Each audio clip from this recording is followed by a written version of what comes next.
नमस्कार मंडळी, चला पटकन तुम्हाला पनीर घोटाळ्याची रेसिपी दाखवते। ह्याचा लॉंग व्हिडिओ ऑलरेडी मी चॅनलवर टाकला आहे, पण शॉर्टमध्ये तुम्हाला दाखवते। पनीर घोटाळ्यासाठी तुमच्या घरात ज्या ज्या व्हेजिटेबल असतील त्या सगळ्या घेऊ शकता, जसं की शिमला मिरची, बेल पेपर, टोमॅटो, बीन्स, गाजर, कांदा। तुम्हाला जे जे व्हेजिटेबल ह्याच्यात टाकायचे असेल तर तुम्ही टाकू शकता। मटार, कॉर्न पण टाकू शकता, बेबी कॉर्न पण टाकू शकता। ज्या पण भाज्या तुम्हाला ह्याच्यात टाकायच्या आहेत त्या आपल्याला बारीक चिरून घ्यायच्या आहेत आणि छानपैकी अशा सौते करून घ्यायच्या। खूपच झटपट होतो। पनीर भुर्जी, पनीर ग्रेव्ही, मलाई पनीर हे सगळं खाऊन जर कंटाळा आला असेल, काहीतरी चटपटीत आणि हेल्दी खायचं असेल तर पनीर घोटाळा खूप छान ऑप्शन आहे।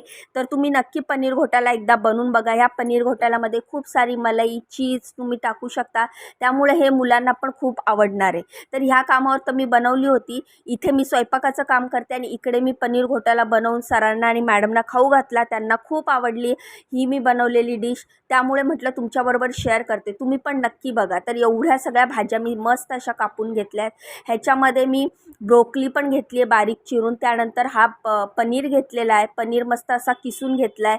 त्यानंतर कढई ठेवली आहे गॅसवर, थोडंसं बटर टाकलं आहे। बटर गरम झाल्याच्यानंतर जिरं टाकलं, त्यानंतर बारीक चिरलेली हिरवी मिरची टाकली।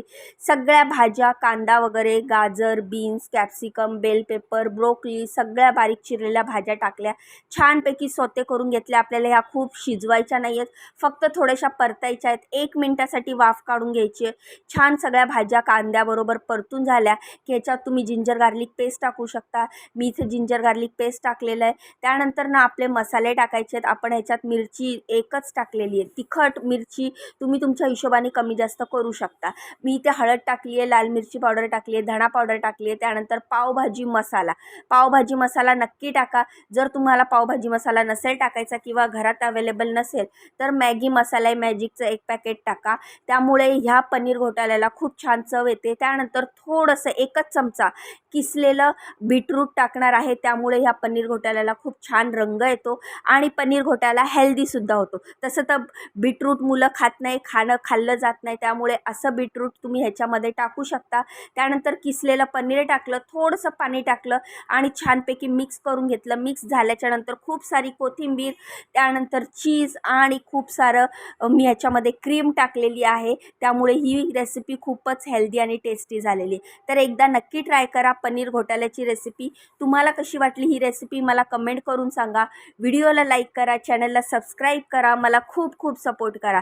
आणि इंस्टाग्राम, फेसबुकवर बघत असाल तर व्हिडिओला लाईक केल्यानंतर चॅनलला फॉलो नक्की करा। चला मग उद्या भेटूया नवीन रेसिपीमध्ये, तोपर्यंत मला असाच सपोर्ट करत राहा। चला मग उद्या भेटूया, बाय। श्री स्वामी समर्थ।